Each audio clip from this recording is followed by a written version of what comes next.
from the spin room at the debate. Annmarie, how is it there? Well, everyone here is getting excited, Joe. The debate kicking off in just 4 hours' time. But you're just talking to Nick Wadhams there about what's going on in the Middle East. And that's obviously going to be a topic that likely will play in this debate. There's really three main stories right now, whether it's on American shores or off, that have impacts to the U.S. economy. And of course, that is what is going on in the Middle East. I'm sure they're going to be asked questions about how they, as vice presidential candidates and potentially will be vice presidents, set deterrence in the region. Then, of course, the ports, which are disrupting half of U.S. trade right now with that union on strike. And then, of course, Hurricane Helene. All of these stories potentially could be inflationary and could be something that these candidates would have to deal with. So potentially those are going to be some of the policy topics discussed this evening. But I expect more style, less substance tonight. That's what everyone is talking about. But the fact is, we're 5 weeks away from the election. The polls are very tight in these 7 swing states. So any sort of momentum a campaign could grasp onto, they're going to. But the one golden rule of being a running mate is to do no harm. That is really the golden rule. So whoever comes out of this the most unscathed probably will win the evening. All right, Bloomberg's Annmarie Hordern live on the spin room floor. We'll be checking in with you throughout the night here on Bloomberg TV and radio. Thank you so much. Now, as Annmarie mentioned, dock workers walked off the job at midnight this morning in a strike that's hitting 36 ports across the East Coast and the Gulf states. Those ports have the combined capacity to handle as much as half of all U.S. trade volume. White House Press Secretary Karine Jean-Pierre was asked about the strike at her briefing this afternoon. How we see this moving forward as it relates to the economy and potential impacts is that we're going to continue closely monitoring the situation. We're going to what this could have potentially on the supply chain impacts, assessing ways to address any concerns if necessary, and the president and the vice president, as I said at the top as well, are being briefed.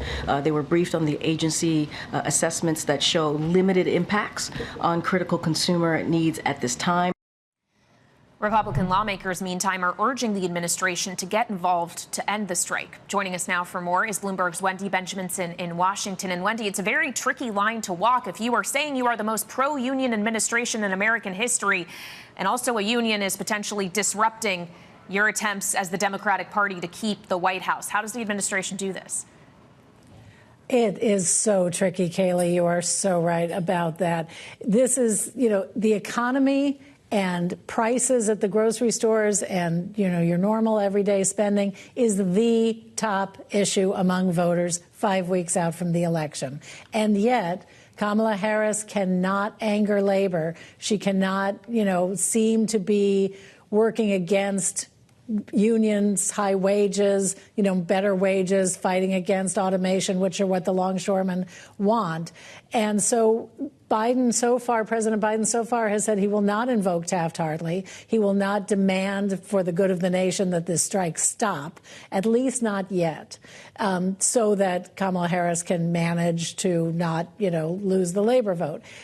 But I think if this drags on even a little bit, and I'm talking days, not weeks, I think the White House may think about changing their mind, because this just gives fuel to Donald Trump and J.D. Vance tonight to be able to say, look, they can't keep the ports open. Your prices are going to go up. Oil is already up because of the conflict that Nick talked about in Israel. And so this is just not what the Democratic ticket needed right now. Of course, there's a lot of concern, again, and you're alluding to this, Wendy, what the impact might be on prices with several weeks remaining here to do some potential damage. If this is, in fact, costing some $4+ billion a day and has the potential to stoke inflation just at the time when people are preparing to vote in November, how does that add up for the final results in this race? Well, as we know, we've talked about all the polling is showing this deadlock tight race where a matter of a few thousand votes, maybe 10,000, might make a difference in this race. And if people start to see the prices of fruits and vegetables, which is most most impacted by this strike. Fruits and vegetables going up, groceries, the parts. I think I saw that, a peanut butter maker is worried about the jars that they import for the peanut butter. So peanut butter is going to go up. Supplies might go down. And that is, like I said, not when the economy is the top issue for voters. That's not good for the few people who are still making up their minds. And that could make the difference.